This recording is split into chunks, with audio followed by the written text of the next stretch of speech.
Você provavelmente já ouviu ou já usou a expressão, né, fulano está arrancando os cabelos para dizer que alguém está muito nervoso, está em alguma situação de ansiedade, pois saiba que essa relação entre o estar numa condição de ansiedade, nervosismo e o arrancar os cabelos pode realmente ter relação. Há também quem, se sentindo pressionado, possa lesionar a própria pele. Humanamente, programa da Band News FM, que é feito sempre em parceria com o Instituto de Psiquiatria do Hospital das Clínicas da USP, hoje fala de transtornos como a tricotilomania e o transtorno de escoriação. Os nomes são meio esquisitinhos, podem parecer complicados, mas eles podem estar mais perto do que você imagina. Por isso, nós contamos aqui com as mais cuidadosas análises do psiquiatra Daniel Barros. Oi, Dani. Oi, Ellen. Um tema bem interessante, viu? Um tema que, como você falou, a gente parece que não vê, né? Não se fala tanto como se fala de depressão, como se fala de Alzheimer, mas é um problema que não é raro, ganhou aí manchetes nos últimos tempos, e a gente precisa entender porque, de fato, como você falou, pode estar mais perto do que a gente imagina e pode causar bastante sofrimento. Bom, e para nos ajudar aqui a entender este tema, está conosco a psiquiatra e terapeuta comportamental, que é doutora em Ciências da Saúde pela USP, Ellen Oliveira. Seja bem-vinda aqui, Ellen. Muito obrigada, olá, muito obrigada pelo convite. Que bom falar sobre esse tema, realmente muito pouco falado, pouco também estudado, mas que é muito importante, causa sofrimento para tantas pessoas. A Ellen é literalmente doutora nesse tema, né, Ellen? Isso, o tema do meu doutorado foi transtorno de escoriação e me dediquei também a estudar e atender pessoas com tricotilomania também. Pois é, eu quero entender o que são esses nomes esquisitos aí, e que a gente até ouviu falar recentemente falando de um programa de TV. Do que a gente está falando nesses dois termos? Certo, o transtorno de escoriação, ele é caracterizado pelo comportamento repetitivo, compulsivo e sem controle de cutucar, espremer, arrancar partes do corpo, da pele, da cutícula, do rosto, em áreas que tem ou bolinhas, pelo encravado, espinha, cravo, qualquer irregularidade da pele. O nome canto oficial de unha agora... também? Canto de unha, pelinha de canto de unha? Isso, cantinho da unha, cutícula, qualquer relevo que tiver na pele. São pessoas que se incomodam com qualquer imperfeição e muitas vezes tem até pensamentos assim de eu preciso tirar essa imperfeição, eu preciso tirar esse lugar que está sujo.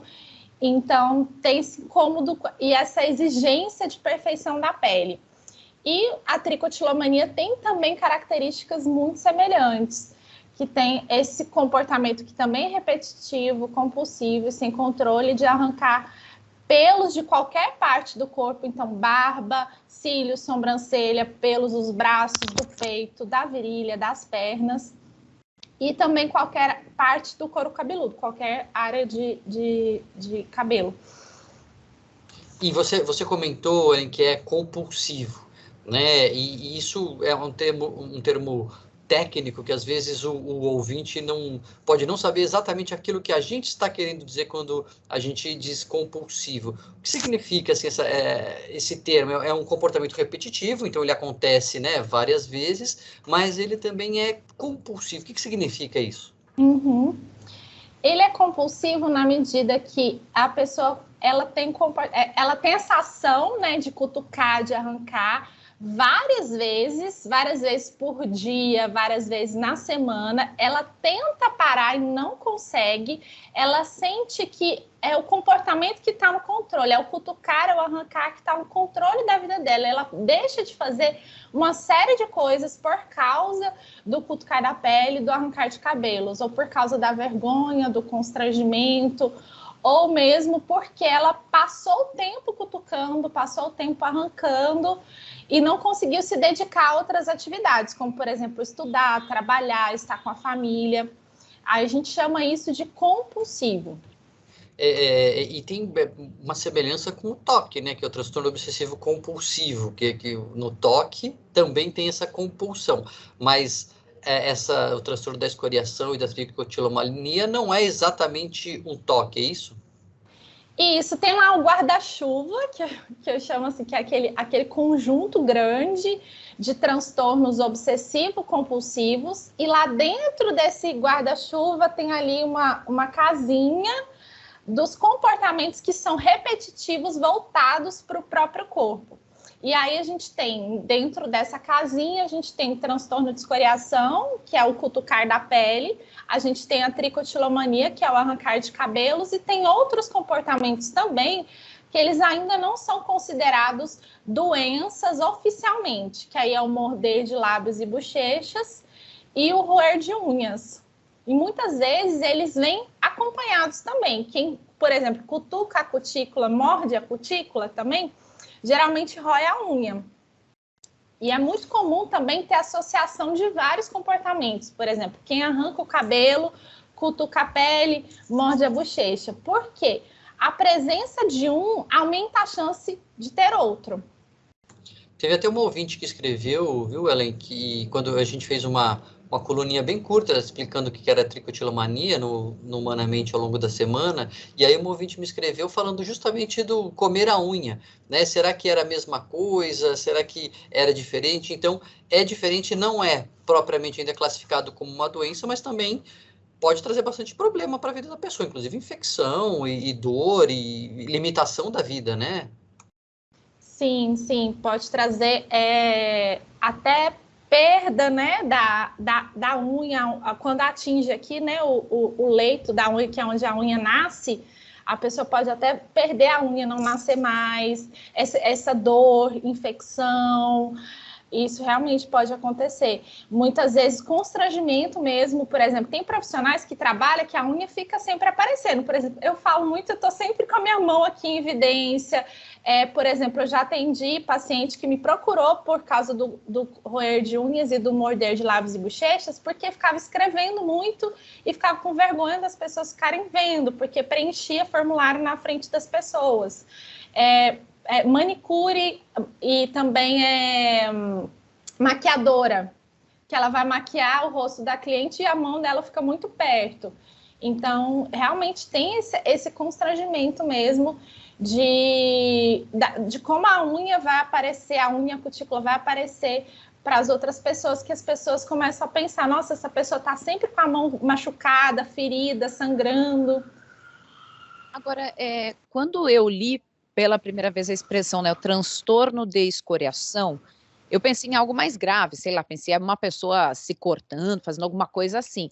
E aí eu fui começar a ler e vi que tinha a ver, por exemplo, com cutucar uma espinha, e me remeteu logo à adolescência, que é uma fase em que a gente fica com a pele cheia, né, de acne e tudo mais. E os adolescentes fazem isso com muita frequência. Qual a diferença disso para o transtorno de escoriação? Certo. O boom, né, o surgimento do quadro é na adolescência mesmo, ali entre os 12 e os 18 anos. Como o adolescente tem essa explosão de hormônios que gera alteração da textura, da oleosidade da pele, então geralmente tem esse aumento de cravos, espinhas, e aí isso parece mesmo gerar esse surgimento da doença. E, além disso, parece que a própria oscilação hormonal também gera alteração ali em produção de neurotransmissores, que parece precipitar também o quadro. Isso tudo está em estudo também. Mas qual que seria a diferença? Tem um adolescente que ele vai ter esse comportamento, isso não fica repetitivo, ou seja, várias vezes, não fica sem controle. Ele começa a cutucar, vê que tem um cravo, vê que tem uma espinha, mas aquilo não toma todo o tempo do seu dia. Ele não deixa de, por exemplo, sair com os amigos, ele não deixa de ir para a praia, ele não deixa de ir para o clube, ele não deixa de socializar com seus amigos por causa do cutucar da pele. Mas aí tem aquele adolescente que ele começa a cutucar e isso vai ficando sem controle, ele começa a deixar de usar roupa por vergonha, ele começa a deixar de usar roupa assim, cavada, começa a usar só blusa. Tem muitas pacientes que usam roupa de manga, mesmo no calor do Nordeste, assim, usa só roupa de manga para esconder. Não vão à praia há anos por causa da compulsão. Então, aí, essa começa a ser a diferença. Agora, também é diferente da pessoa, o adolescente, muitas vezes, que se corta, né, e se fere. É um outro fenômeno, né, Ellen? Sim, tem muitas características, assim. A automutilação, ela vem também como uma forma de regular as emoções. O que seria isso? A pessoa sente emoções intensas, como frustração, muitas vezes sentimentos que não sabe nem nomear de tanta intensidade, né? E o cutucar da pele também pode vir como uma forma de extravasar a ansiedade, a tensão. Mas esse cutucar, ele vem também com uma preocupação muito grande com a pele. E aí que se assemelha um pouco com o toque, com o transtorno obsessivo compulsivo, que é uma preocupação com que essa pele ela esteja lisa, ela não tenha nenhuma imperfeição. É um comportamento que ele vem com uma checagem também, a todo momento, de inspecionar se não tem nenhuma bolinha, se não tem nenhuma irregularidade no braço, no rosto. Muitas vezes, de checar no espelho várias vezes, se realmente a pele está lisa, se não tem nenhuma mancha na pele. Então, pensamentos de preocupação, de será que está manchado? Será que tem alguma bolinha? Será que a minha pele já cicatrizou? Muitas vezes já olhou e aí vai olhar de novo. Mas será que já cicatrizou? 1 hora depois. Então, tem muitas essas características que é muito diferente da automutilação. Você estava definindo esses dois transtornos e falando das semelhanças que eles têm ali, do guarda-chuva que eles estão dentro dos transtornos que envolvem a compulsão. E disse que eles começam normalmente a se desenvolver na adolescência.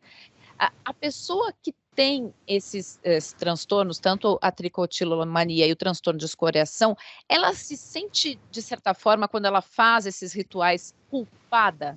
Ela sente que perder esse tempo fazendo isso depois dá uma culpa nela ou não? Sim, ela sente muita culpa. E a culpa, ela está muito relacionada à questão de eu provoquei isso, eu fiz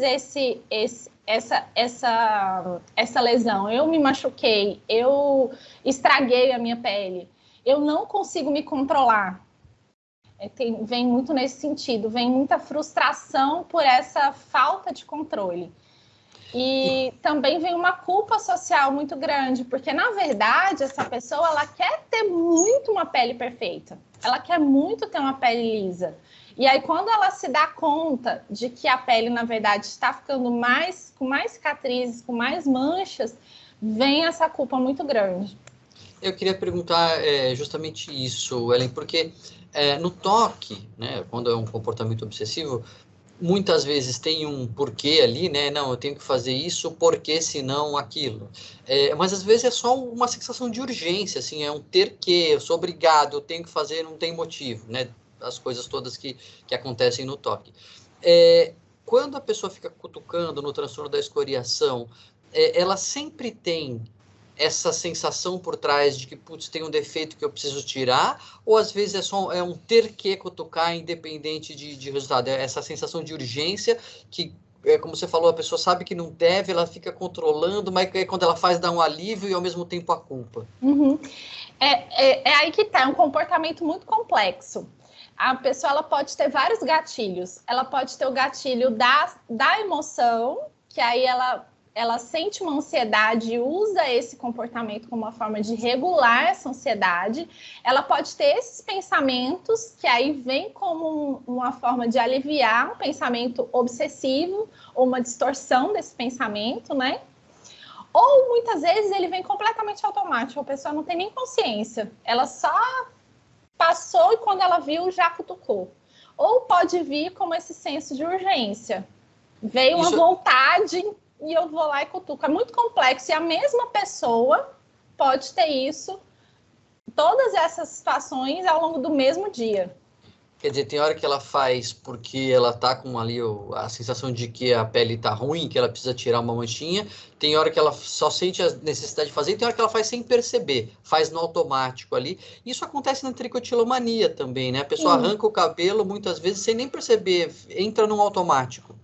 Exatamente. E acontece uma desconexão emocional, uma desconexão dos pensamentos. São pessoas que não têm consciência dos próprios pensamentos, da própria emoção, têm dificuldade de regular essas emoções, né? Então, o que quer dizer assim, para os ouvintes, tá, assim, é não ter consciência do que eu estou pensando, do que eu estou sentindo, se eu estou ansioso, se eu estou entediado, se eu estou com fome, se eu estou cansado. E muitas vezes usa esse cutucar da pele, o arrancar, como forma de aliviar esses sentimentos e essas sensações. Ou muitas vezes nem percebe que está assim, que está ansioso, que está com fome, ou que está pensando, e quando vê, já foi, já cutucou, já arrancou. Agora, na tricotilomania não tem a sensação de correção estética, né? A pessoa não arranca o cabelo para tirar imperfeições, é mais uma... o que está por trás da tricotilomania? É a sensação de ter que, ou tem alguma cognição, algum pensamento aí que justifique de alguma maneira para as pessoas? Tem tudo isso, mas um pouco... tem algumas características diferentes. Tem essa exigência de estética, mas seria assim, um fio arrepiado, um fio aqui fora do lugar, um fio que é diferente. Esse fio, ele é crespo, ele tem um enroladinho, então ele não deveria estar aqui porque ele é diferente. Não é essa questão de ter uma bolinha aqui, é o fio que é diferente. Ou então, aí tem essa característica, porque no cutucar da pele é o tirar, está mais relacionado ao tirar, ao limpar. Aqui seria ao sentir o fio, que pode ser muito prazeroso. Sentir o fio com o frizz, ou sentir que arrancou o fio com o frizz, ou sentir a sensação de tirar o fio, que para algumas pessoas pode ser muito prazeroso. Isso muda um pouco, de acordo com as pessoas. É importante entender esse detalhe muito mais para o tratamento. Não faz diferença na gravidade se a sensação é de sentir o fio saindo, se a sensação é de sentir o fio nos dedos. Isso não quer dizer que é mais grave ou menos grave. Faz diferença quando a gente for usar alguma forma de aliviar essa sensação. Se para a pessoa é sentir alguma coisa no dedo, a gente vai usar alguma estratégia de, nossa, vamos tentar substituir isso com algum estímulo, né? Entendi. Aí faz diferença sim. Fala, Ellen. Eu queria entender se isso envolve algum tipo de ritual, porque muitas vezes a pessoa nem percebe que está fazendo. Então, diferentemente, por exemplo, do toque, que muitas vezes a pessoa tem um ritual ali, esse comportamento não necessariamente vai ter um ritual. Então, tem pessoas que têm a sequência do ritual, tem pessoas que não têm. Tem quadros assim, em que o arrancar de cabelos ele acontece de forma automática, quando a pessoa percebe já foi uma grande quantidade. Tem também o arrancar que acontece com vários episódios ao longo do dia, ou o arrancar que acontece em crises. A pessoa tem algumas crises ao longo da semana e naquela crise ela arranca vários fios de uma vez. E tem esse arrancar que ele é mais minucioso, de buscar o fio específico. Quem arranca geralmente vários fios de uma vez numa crise, né, geralmente quando está com sensações intensas, ou um estresse muito intenso, uma raiva muito intensa, um medo muito intenso, não procura um fio específico, porque ela vai arrancando meio aleatoriamente. Mas quem tem esse arrancar mais minucioso, procura aquele fio, que é esse fio geralmente o que é diferente, que é o que tem um frizz, tem um enroladinho, sai com a raiz. Muitas vezes elas também vão procurando, falo elas porque é mais frequente em mulher, né? Mas vai procurando aquele que sai com a raiz também, que sai com a raiz inteira. Então, tem esse prazer no sentir um fio específico. E aí, a sequência arrancar, sentir o fio nos dedos, ou sentir a raiz nos lábios, porque a raiz parece que ela tem uma temperatura diferente, enrolar o fio aqui, ou partir o fio, e a grande maioria descarta. Quem geralmente morde ou engole a raiz é a minoria. Quem engole o fio inteiro, assim, a minoria da minoria. Na verdade, eu nunca tive uma paciente que engolisse o fio inteiro. É mais raro, mas pode acontecer. E aí, quando engole o fio inteiro, é um quadro mais grave, porque pode gerar uma obstrução intestinal. Mas esse ritual completo, ele é importante para a nossa condução na terapia. O fato de ter o ritual completo ou não faz o quadro ser mais grave ou mais difícil de tratar. Humanamente, hoje está falando sobre transtornos de tricotilomania e transtorno de escoriação. Eles acompanham outros quadros? Normalmente, quando alguém apresenta a tricotilomania ou transtorno de escoriação, isso vem associado a outros quadros psíquicos ou não? Como tanto o transtorno de escoriação como a tricotilomania, eles são quadros que não vou dizer que dura, mas assim, geralmente as pessoas demoram mais tempo para buscar ajuda. Como são pouco divulgados, pouco conhecidos, e quem tem muita vergonha de falar até mesmo para o profissional de saúde, eles tendem a durar muito tempo, 20, 30 anos de sofrimento. E esse tempo longo faz com que quem tem a tricotilomania e o transtorno de escoriação desenvolva outros problemas por causa do sofrimento. Então, desenvolva ansiedade, depressão, fobia social, por causa da vergonha, do constrangimento, se isolam. Então, é mais comum ter outro problema associado do que não ter. Com essa divulgação maior, eu tenho recebido cada vez mais pacientes mais jovens, adolescentes, então isso tem acontecido. Mas a maioria tem 10, 20, 30 anos de doença. O curso dela é crônico, né? Assim, uma vez que se instala, não é uma coisa que vem e vai. Assim, normalmente, depois que começa, a pessoa sofre daquilo durante muito tempo, talvez a vida toda. É isso, Ellen? Na verdade, sofre a vida toda por não procurar tratamento. Perfeito. Ellen, você mencionou por aqui, assim, en passant, a questão do tratamento. Eu queria saber como é que você consegue, porque você disse normalmente as pessoas levam muitos anos para procurar ajuda quando sofrem ou com a tricotilomania ou com transtorno de escoriação. E aí quando chega, vamos começar pela tricotilomania, né? Um paciente ou uma paciente, se diz normalmente são as mulheres que são acometidas com a tricotilomania, né? Até você, como é que você dialoga e começa a propor aí um tratamento para essa paciente? Certo. O principal tratamento para o transtorno de escoriação, para a tricotilomania, é com a terapia. Porque são pessoas que têm dificuldade de regular as emoções, de reconhecer e de regular as emoções. Então, a minha abordagem é inicialmente propor a terapia, porque é o tratamento mais eficiente.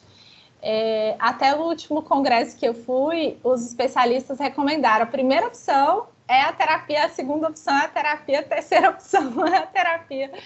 Então, e eu trabalho com abordagem comportamental. Nessa abordagem, a gente identifica todos aqueles gatilhos que são complexos, a gente investiga ao longo de algumas semanas, auxiliando e ajudando ali a paciente a fazer essa investigação, porque é um pouco mais complexo, principalmente para quem tem muitos gatilhos, fazer essa investigação. E quanto mais a gente conseguir investigar esses gatilhos, mais a gente vai conseguir ir para a segunda etapa, que é usar os comportamentos substitutivos e as estratégias, que eu chamo de estratégias, né, que são as mudanças de comportamento para auxiliar essa paciente a aliviar a vontade de cutucar a pele, de arrancar o cabelo. A gente sempre fala aqui no Humanamente, né, de autoconsciência, de autoconhecimento, de autopercepção. Existe treino para isso, Ellen? Você pode ajudar as pessoas, de fato, a estarem sintonizadas mais consigo mesmas e perceberem e nomearem mais as suas emoções? Sim, então, esse primeiro passo, né, que eu falo de perceber, eu chamo assim de perceber os gatilhos, ele é muito importante justamente para perceber, para ter essa autoconsciência dos pensamentos, das emoções, dos sentimentos. Então, reconectar essa autoconsciência. Mas, ao longo de todo o processo de terapia, a gente continua fazendo essa auto-observação. Porque quando a gente vai implementando, a gente vai treinando os comportamentos de mudança, né?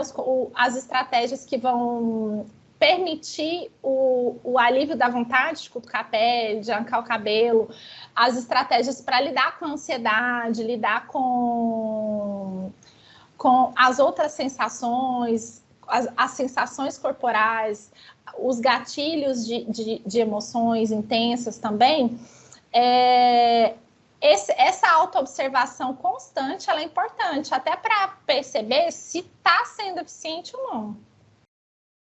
Eu lembrei que você falou a questão de, é importante observar como é que é o ritual, o que ela faz com a mão, né, com o gesticular. Como ex-fumante, lembrei que uma das coisas mais difíceis no parar de fumar não era nem parar de fumar, é saber o que eu ia fazer com a minha mão depois que eu parei de fumar. Imagino que para essas pessoas isso deva ser uma dificuldade tremenda também, né, no processo.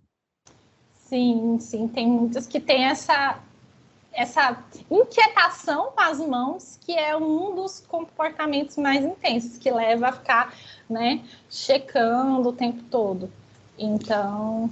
Eu lembro de uma abordagem que eu ouvi falar na residência, que faz tempo, hein? Então não ria de mim, Ellen, se for uma coisa muito antiga e muito medieval, mas tinha uma coisa que às vezes se usava, ou era recomendado, que era botar um elástico de dinheiro no braço. E aí, cada vez que vinha uma obsessão, aquele comportamento, a pessoa se dava uma elasticada ali, gerando uma resposta aversiva para aquele comportamento. Isso existe mesmo ainda? Isso se faz? É uma coisa de velho mesmo que ouviu falar isso na residência, não? Então, o que acontece? Como esse comportamento ele é mais sensorial, né? Tem muito essa questão sensorial de sentir uma textura diferente nas mãos, de sentir uma textura diferente no corpo. Então, eu trabalho mais com a análise do comportamento, para entender esses detalhes do que leva à vontade de cutucar, o que leva à vontade de arrancar o cabelo, quais são, em detalhe, esses gatilhos, né? Essas sensações, emoções que precipitam. Mas tem, além desse componente emocional e de pensamento, tem muito comportamento sensorial, o componente sensorial. Para esse componente sensorial, pelo menos eu gosto de utilizar mais ações sensoriais. Então, não sei se você já... Deixa eu mostrar aqui. Posso sair da câmera só para pegar? Claro. Eu utilizo... Está muito na moda mesmo, né? Esses objetos sensoriais, que eu chamo de objetos sensoriais, mas são esses brinquedinhos mesmo, né? Esses filhos. Eu ia perguntar dos fidget toys. Minha filha teve uma fase fascinada pelos fidget toys. Para o ouvinte que não sabe o que são brinquedos de bolinhas que você vai apertando, ou caixinhas que você vai manipulando, os spinners, né? Porque fez bastante sucesso, isso. Né? E isso realmente ajuda a manter as mãos ocupadas, Ellen, é isso? Sim, os pacientes gostam bastante, porque eles fazem eles promovem uma ação com as mãos, aquelas mãos inquietas, né? Então, o Poppet faz essa sensação de plástico bolha, né? Faz o Ploft, né? Tem uma ervilhinha que elas amam também, os pacientes amam também, que é tem essa sensação de sair algo, né? Que é uma bolinha de ervilha que sai de dentro do bagozinho da ervilha, né? O spinner, que é muito legal também. Então, dá uma sensação de alívio um pouco parecida com o sentir a textura do fio, sentir a textura da pele. Então, para essa busca por essa sensação, alivia. Mas a gente precisa entender. Quando é, por exemplo, um pensamento que eu preciso cutucar a pele, eu preciso tirar, aí não vai adiantar eu usar esse daqui. Aí a gente precisa entender o que está acontecendo, por que desse pensamento, o que significa esse pensamento. Quando é uma ansiedade, um tédio, aí a gente precisa entender de onde vem essa ansiedade, por que dessa ansiedade, vamos explorar isso, porque aí vai ser outra forma de lidar com isso, né? E trabalhar, é claro, sempre essa consciência. Eu utilizo, para aprender essa consciência, eu utilizo o mindfulness, eu gosto bastante. Agora, tem uma pergunta que já tinha me ocorrido aqui, Ellen, que você falou que no transtorno de escoriação tem uma coisa de tirar bolinha, de espremer espinha, de espremer imperfeições. E duas pessoas já me falaram, duas pacientes que não têm esse transtorno, enfim, estão tratando por outras coisas, de ansiedade, depressão, falaram que tem mania de ficar assistindo vídeos disso na internet. E parece que existe toda uma subcultura, um nicho de vídeos de pessoas tirando cravos e tirando espinhas. Enfim, eu não sei se estou fazendo uma relação que não tenha nada a ver, mas parece que tem alguma coisa satisfatória aí, intrinsecamente, de fazer esses procedimentos, enfim, fazer esse comportamento a ponto de ter quase que uma pornografia disso, né? A pessoa não está só fazendo, mas ela está vendo fazendo outro. Tem alguma relação ou eu viajei demais aqui? É interessante, assim, que quando eu fui estudar meu doutorado, agora elas estão reunindo, aqui são duas. Quando eu estava estudando para o meu doutorado, é interessante que eu pesquisei sobre isso, e esse comportamento de cutucar, de espremer, de arrancar, de tirar, ele é um comportamento que, para a nossa espécie, ele foi evolutivamente muito importante, porque ele garantia tirar sujeira, tirar imperfeição. Então, realmente, assim, é um sentimento, uma sensação essa de estar tirando, estar limpando, que ela foi selecionada evolutivamente para que a nossa espécie entendesse isso como algo satisfatório, algo bom. A questão é que quando isso sai do controle, isso gera consequências, isso gera problemas, né? E realmente, para quem tem essa compulsão, assistir esses vídeos ou até usar objetos que repetem esse comportamento, né? Como, por exemplo, não sei se você já viu, tem uma espécie de uma pele de borracha que sai na lequinha de dentro. Então, usar aquilo também não é legal, porque mimetiza o mesmo comportamento, né? Ou então, eu não vou me cutucar, mas eu vou cutucar só meu marido, só meu namorado. Também não é legal, porque mimetiza o mesmo comportamento. Aí você não está tratando, né? Você só está disfarçando, trocando, sei lá. Mas esse entendimento, assim, de que isso é satisfatório, realmente é um entendimento filogenético, assim. Humanamente, hoje falou aqui sobre tricotilomania e transtorno de escoriação. Comigo e com Daniel Barros, esteve por aqui a psiquiatra e terapeuta comportamental, doutora em Ciências da Saúde pela USP, Ellen Oliveira. Ellen, obrigada por essa conversa aqui. Aliás, também tem que dar o crédito das gatinhas aqui, que participam, quem está assistindo, né? Quem está só ouvindo o programa, duas gatinhas andaram por aqui ao longo do programa também. Ellen, obrigada. Muito obrigada, agradeço muito, foi um prazer. Sempre muito bom falar sobre transtorno de escoriação e tricotilomania. Agradeço muito por essa oportunidade. Daniel, obrigada mais uma vez por esse encontro. Obrigado, Ellen. Foi uma conversa bastante esclarecedora e acho que pessoas que se reconheceram a gente sempre lembra, né? Na dúvida, eu não sei se isso é doença, se eu estou com transtorno ou não estou com transtorno, na dúvida procura ajuda. Melhor procurar e não ser um problema do que ser um problema e não procurar. Sempre, sempre. Ó, e você pode ouvir mais uma vez, pode compartilhar. Nós estamos sempre nos tocadores de podcast. Esse programa fica disponível por lá e também no canal do YouTube da Band News FM. Na semana que vem nós temos um novo encontro. Até lá!